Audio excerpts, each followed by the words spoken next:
An architect turned entrepreneur, Tahreem Shah blends design thinking with business strategy to create technology-driven solutions for societal challenges. Passionate about empowering communities and women, Tahreem has led ventures tackling healthcare, food security, and financial inclusion. Her work reflects a strong commitment to enabling the middle affluent class to thrive through purposeful innovation. I am Tahreem. I'm an architect by trade and a social entrepreneur by passion. My journey has been at the intersection of design, business, and technology, for which I feel like the topic that we're going to talk about today, I have gained somewhat of an experience and understanding for knowing how the technology that we are adapting to, be it digitization or be it completely into deep tech in the startup community, how that can have an ethical angle to it while we're trying to be innovative. And at the same time, when we are trying to do such initiatives, how can we lead in the most inclusive way possible? And given I am from one of the emerging markets, or the mac population, the middle affluent class population, the experience would be coming from that angle, and hopefully we will be able to connect the dots with our personal and professional selves. All right.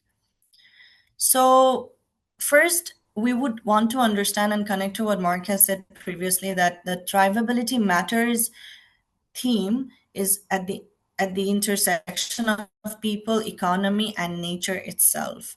So when we want to create sustainable solutions, it necessarily does not always mean that we're thinking of the economy or the ecosystem that we have around.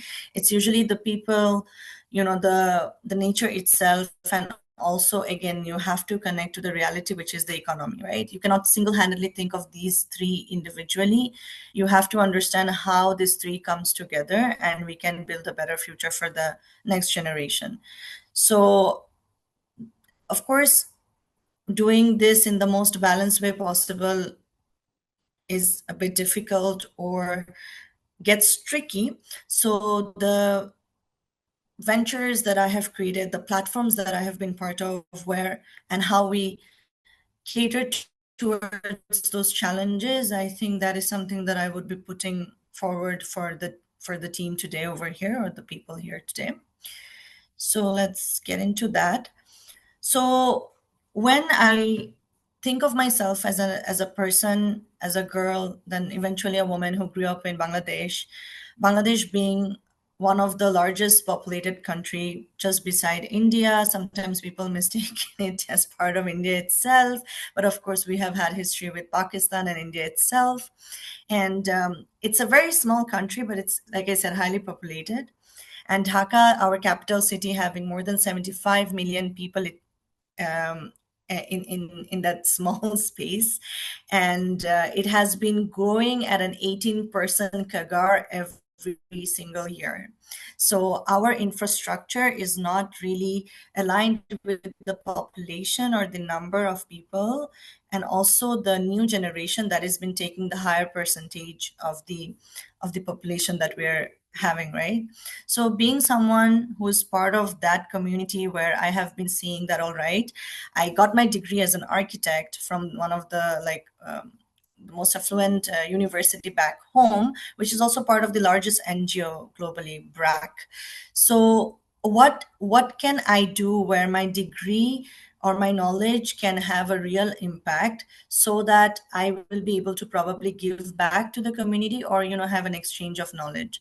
And that's when I kind of tapped into the urban disaster preparedness aspect of architecture, the human-centered design aspect of architecture, and my entire inclination of being an architect from making fancy buildings back home became how I could improve people's life with intangible architecture, like what you cannot see, but the design itself, the systems design itself, can have a certain solution, or that can be tangible and intangible, and can help the people, right?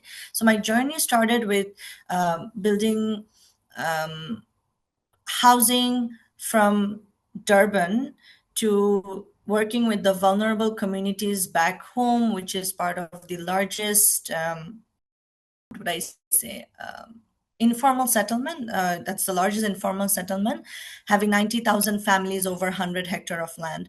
So tapping into the urban issues of employment, food security, gender sensitivity, while actually giving them a shelter, kind of made me dig deeper into what I would want to do next and how I could connect that with what my passion would be. And that's where I think my entrepreneurial journey started, because when I started working with, say, the largest informal settlement, or I worked with the communities in Durban designing low income housing for them, I was like, all right, since I do have a knowledge of designing and I have been trying to see how that can be done in the most efficient way, let's try to connect how I can make this a sustainable way of giving back. And that's when my journey with my first venture started back in 2018, which I call Bharosa. That means trust in English. Bharosa is a Bengali word. I think in India it's called Bharosa. So Bharosa was basically when I started working with the community in Corail, the largest informal settlement back home. Corail had women who need not be maids or garments worker when they migrated to Dhaka, the capital city, from the northern part for multiple reasons, right? The urban migration happened for multiple reasons, for multiple urban disasters. They had talents, they had skill set which could give them a better job. So when I started working with Coral, I came up with the idea of Bharosa, which I started as a social business and a platform to connect this woman with the right kind of jobs in the blue collar economy, having a technology very similar to Bumble. You know, the matchmaking of the right kind of people to be together. Except here, I was doing it for females in the blue collar economy, and the jobs, say, as janitor or chauffeur, or even a woman who works as a welder in a welding small shop in some of the streets back home. So we were continuing this for nearly 2 years while tapping into the community. This, like, social business itself got the shape of a financial sustainability. Like, you could actually earn money while doing this in a conservative way or in an aggressive way, while building it as a sustainable business model, right? And in my journey, I have been a global Unison Youth Fellow for this business, which has been one of the top 29 social businesses back in 2020. And I have had mentors from Citibank NA. I have had mentors from, I think, PwC as well, Goldman Sachs, who worked on this financial modality to kind of crack that business model of, okay, how you can leverage such issues in the society and make a social business out of it, so that it can have a sustainable model. So that's just the first one, and we will be talking more about Amar Lab, which is the health tech that I have been building, and I exited from in 2023, and then I moved to Singapore. We will see a bit more about that. It's called Amar Lab, which means my lab, that had a vision of Uber for diagnostics. So you could do a test anywhere and everywhere, and you could get the results within an hour and have a data-driven, healthier lifestyle. And then finally, when I started building all of this, I realized that I have to share my journey of how probably I connected my ikigai of what I like to do, what I want to become, and what my society or my community needs. And then the advocacy angle of it started, because it was not just about the professional work that I was doing so due diligently, but rather as a female entrepreneur, or just as a female back home, some of the struggles that I was facing, and probably a safe space of conversing about it or having the uncomfortable conversation or dialogues could help empower at least someone around me, and especially the woman across Bangladesh itself and beyond. So I have been part of We Do, which is the largest female network globally. I have an organization back home. We call it Working Women Bangladesh, where we help females with negotiation skills, communication skills, or even if they want to start their own business. Beside this, I do have another course of 7 weeks, which I call Navigating Career Choice. So anyone who would probably want to start their business can be part of this course. And this is under Tufts University. Recently, I have been a Stanford Fellow as well, the first half of this year, where I was able to teach this as a mentor to 70 plus graduate students from Stanford itself.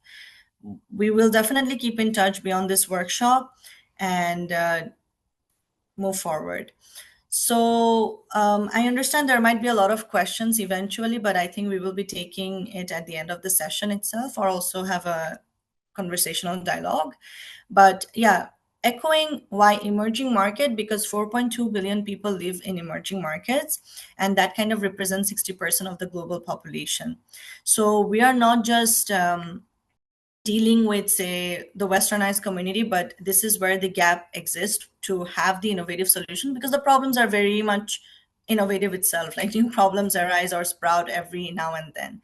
So where there is growth, innovation thrives, and you can, or you are able to, think beyond the country or the geographic boundary. Because when I say built armor lab, there was a very similar demand in Indonesian market because it had some similar demography. So I could actually resell my technology in a white label manner to, say, the Indonesian XYZ. I just don't want to tell their name right now, but that was one of our business strategy when we were, say, building the health tech. So that's how interesting the market itself gets. So when you think of certain problems existing, certain markets where you need to address those problems, and how you as an individual could be the right kind of person to tap into that market, you would be understanding that the traditional design thinking becomes transformative when you want to follow through a process. So this is that process where you would be defining. Of course, you would first be empathizing, and then you would be defining, and then you would try to ideate, okay, what are the best kind of solutions I could work on, which is a good to have, which is a must have, and there are a few frameworks to do that. And then you prototype, you kind of like iterate. There is an initial version of your pilot, which we call MVP, and then it can be of any way. Like, it does not necessarily have to be a robust tech solution or a web platform or an app. It can even be a small model that you made, or a design or a graph that you thought that, okay, let me sketch it out, and this is the way probably we could solve an issue. Realistically speaking, when we thought of Borosha, which eventually became a platform, right, a web platform, it was a sketch that we made that, all right, these are my women whose CV I have, whose work experiences I have. These are the list of jobs that I have in my hand. Let's try to match them in an Excel sheet. So that initial version of having an Excel sheet is actually a prototype. So you have to start somewhere, and you have to start somewhere with at least one idea, and having more ideas mean more problems to solve. And when you start testing them, there is a very thorough customer journey of where you are failing multiple times, and you would be understanding that, okay, how you can do better next. For example, just ideating Bharosha itself took us 2 years because we failed multiple times. And we failed not because we thought we were doing something wrong, but every time we were doing something right, we realized that the market did not need it, or the person that we were trying to solve and thought right was actually not adaptable with how we were thinking. So we needed to empathize more. For example, when we started tapping into service based women in Coral and match them for a better job, we kind of figured that there are entrepreneurial women in that informal economy or settlement who would probably be better fit to get, say, more orders for their clothing business or jewelry business, and would is more open to work with us, because there are some service based women who would probably be comfortable being a maid and not join, say, a small or medium company as a janitor or a cook or even an IT personnel or chauffeur, because that requires much more of an effort. So every time we did FGDs, we spoke to like 250 women or more and had more stakeholders get involved, that, okay, what do they want, what they can serve, and empathize better. We kind of understood that, all right, there's a lot more space to do and refine every single time. So this is like a loop. And in below, I wrote about a case study from my health tech, which is Amar Lab. The doorstep diagnostic concept came a lot later, because the entire fact of people wanting to do tests, they might want to go to doctor, they might want to take medicine, but what about the right kind of test they would require to do? So making people want to do tests rather than what test they can choose from was a challenge that we had to work on for nearly, I think, 2 years before we started our pre-seed round of, say, raising 600K USD, right? So we kind of figured out that, all right, if you are doing the test and you have a much more data driven, healthier life, your expenses can be reduced by, say, 50%, and you can detect your diseases or illness that you have through an early detection by 30%. All these metrics came when, again, we started talking to the people, doing the real life research, and getting the right kind of numbers or metrics. And this is what we kind of tagged along with the fact that, all right, people should come and do more tests.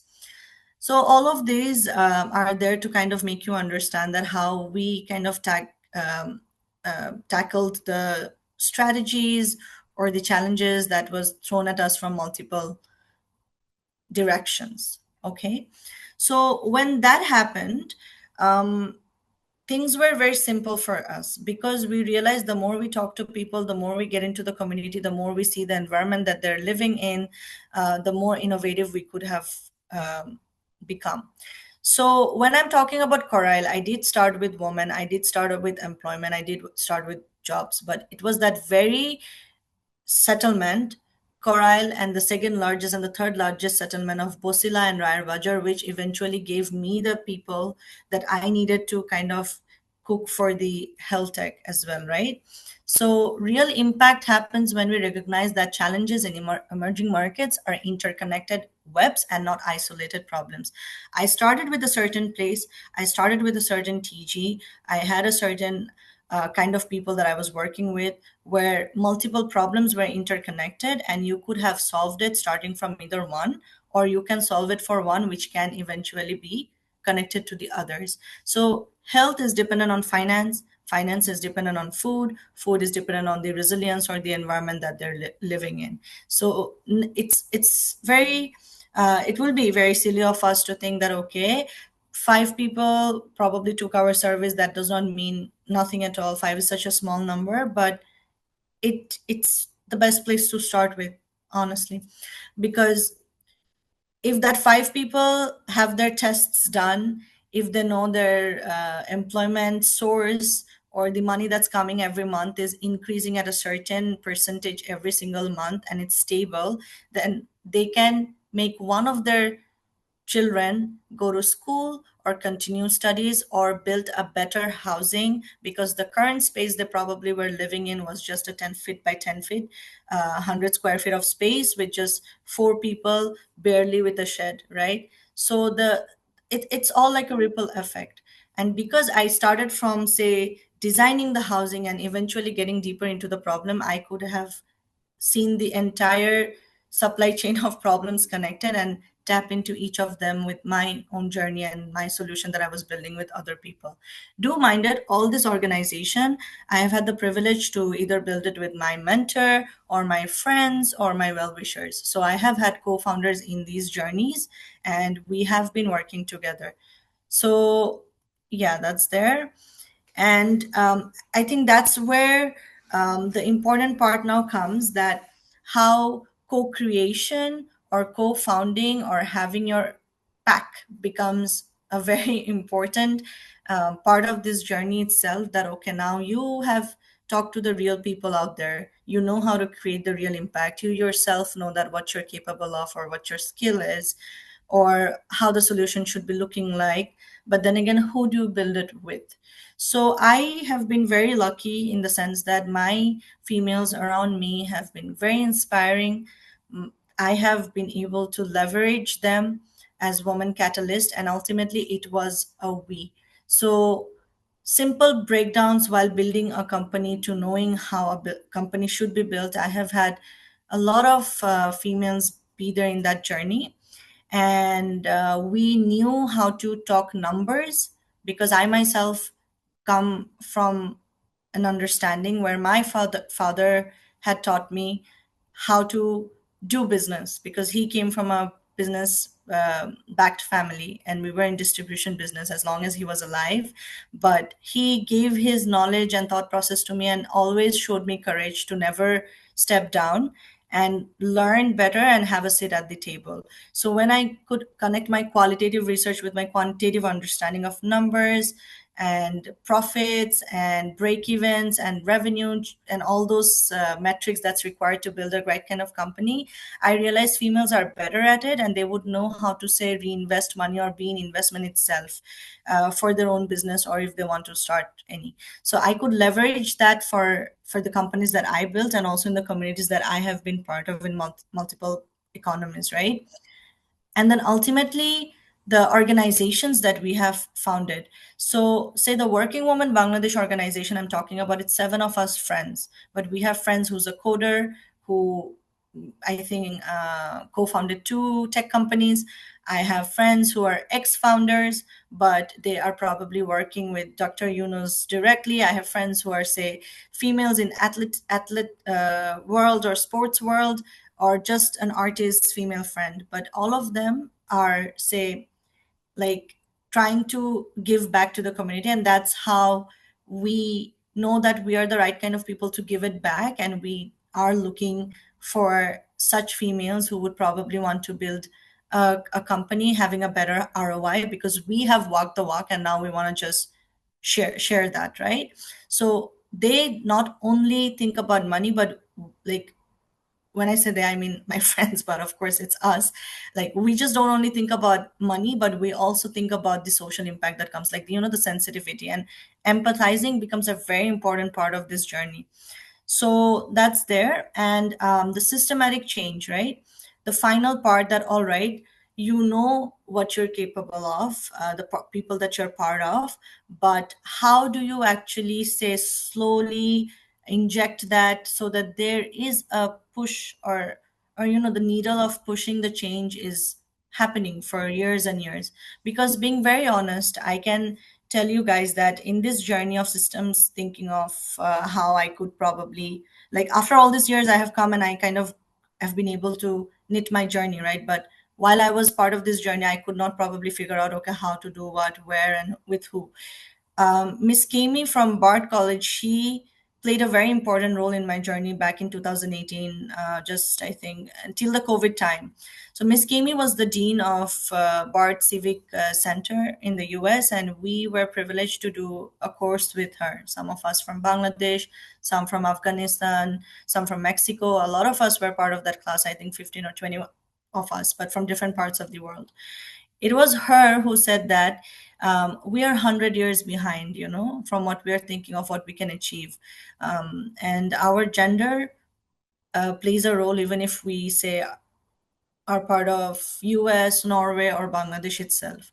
And she was very specific with the fact that being a Black woman in the US itself, she was denied pregnancy rights when, she went through some health issues in some of the top hospitals in the first tier or top tier countries. And I'm sure a lot of you can relate to it if it exists in Australia. I'm not really sure about it, but I have heard my friends saying that how the entire medical insurance process itself is very difficult in Canada, in the US, and in some of the top tier countries.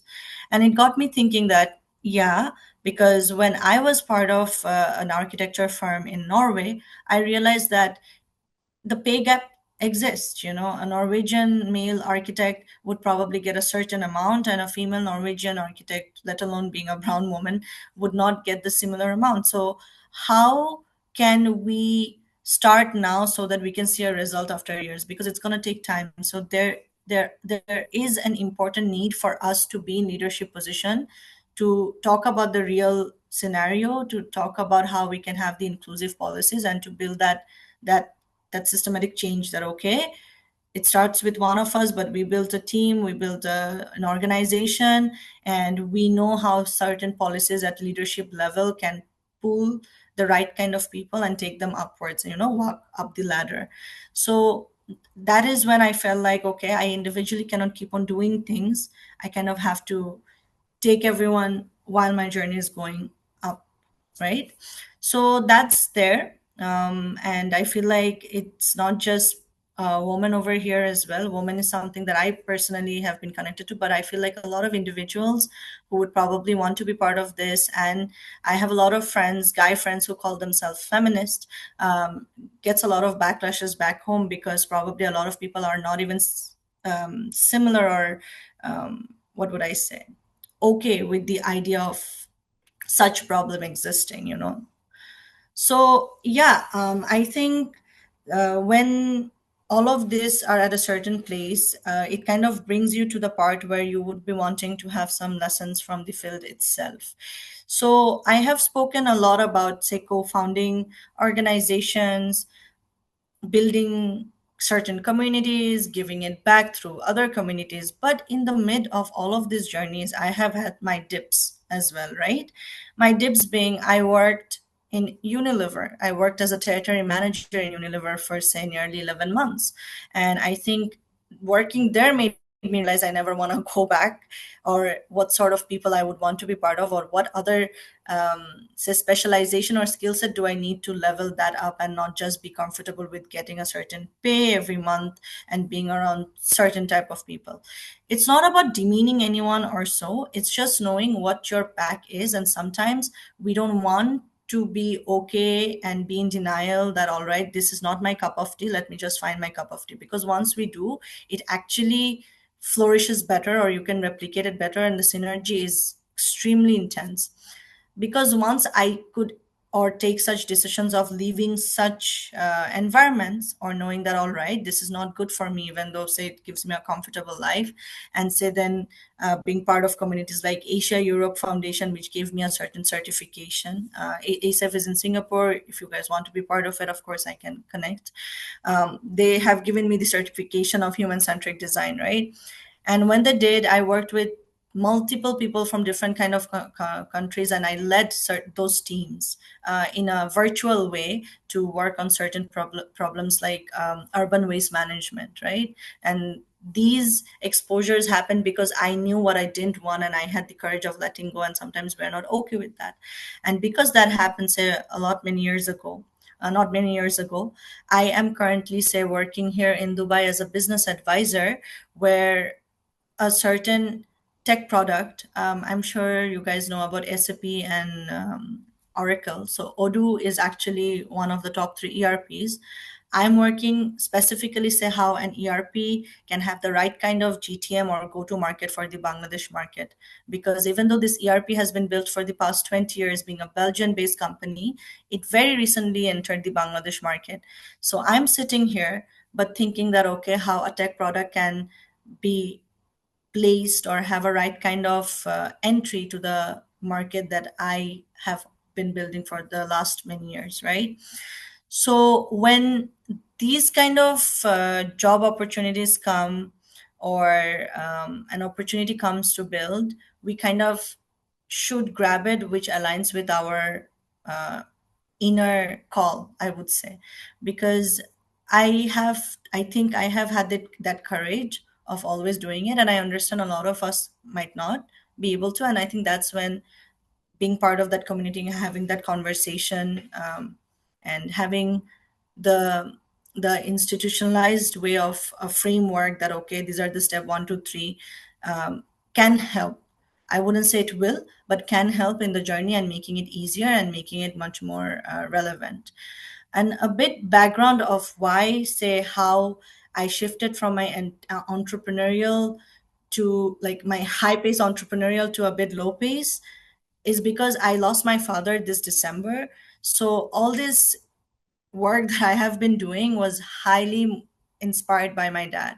My dad introduced me to a parallel profession. He himself, being a CA guy, was in real estate, hotel, school, business. He himself used to do theater itself. So I always took that as a model, and he made sure that I took the right kind of guidance.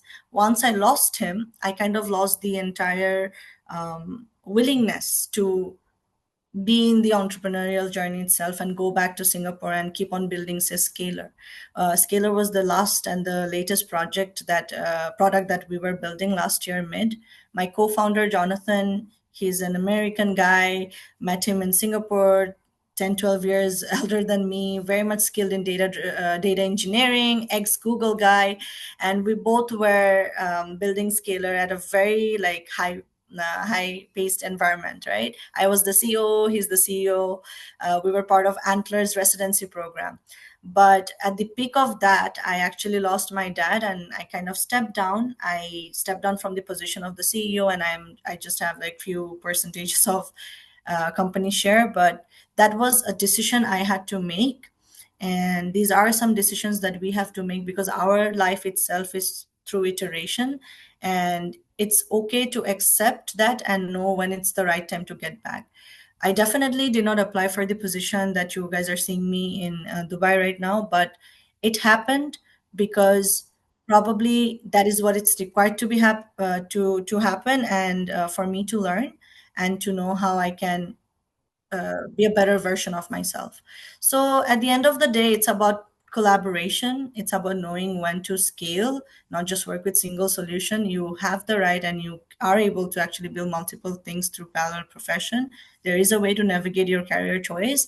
And of course, have that inclusive community of the right headspace of people, be it from the gender lens, be it from the work that we do, say the startup community, or even say, people who are highly ambitious. So all of these matter, and these are the things that I have been doing. And at the end of the day, while doing these, so ultimately, when we would be doing all of these, it will help us to understand the right kind of technology or the technology for good, deploying the digital tools, and then also have an ownership or accountability of the inclusive leadership that we would be wanting to build, become the voice of your own community, and then ultimately have the right kind of community driven innovation because it's very important to be contextualized. I am deeply rooted to my country. I am deeply rooted to the problems of my country. And I know that no matter in what part of the world I'm staying, living, or working in, I would be solving the issues, which includes Bangladesh along with the emerging markets and the ones that needs it, the hanging fruit. So your turn to lead of how it might work with integrating ethics, systems thinking, and inclusion to foster the thrivability concept itself. So you would be having to design with certain purpose. You would be knowing that you have to lead, knowing you would be leading with knowing where you are coming from, so that there is a certain level of inclusivity. And then once that happens, the result itself would be able to build a sustainable solution, which we can align with, the thrivabilities concept of people, nature, and the community itself, right? So I just want to have these three questions be put out there because I feel like this is something that we should be asking ourselves after being part of such webinar, seminar, workshop, whatever you might call it, or dialogue, because we should always have an internal communication before even knowing what we would want to do out there.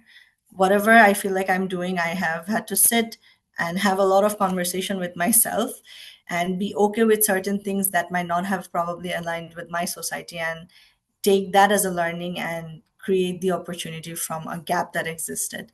Um, I would definitely would love to share more or deeper perspective on these, but we don't have as much time, but would be in touch, and knowing how I can be part of everyone's individual journey over here. So the three questions that I want to put out there is that when you think of thrivability, do you picture survival, sustainability, or something beyond? Second is, how many of you have worked on a project where profit and purpose aligned, and what was the result?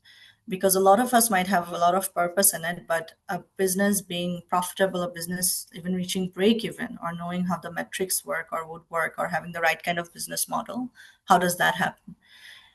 Third is, if you had to design one small change today that could ripple across certain communities or systems, what would it be? So such practice, such thought processes kind of helps us to figure out our ikigai. So that's basically about it. This is a QR code to get connected to me in LinkedIn. So you guys can just, be in touch, hopefully. So thank you for listening, and I'm open to the questions that there might be.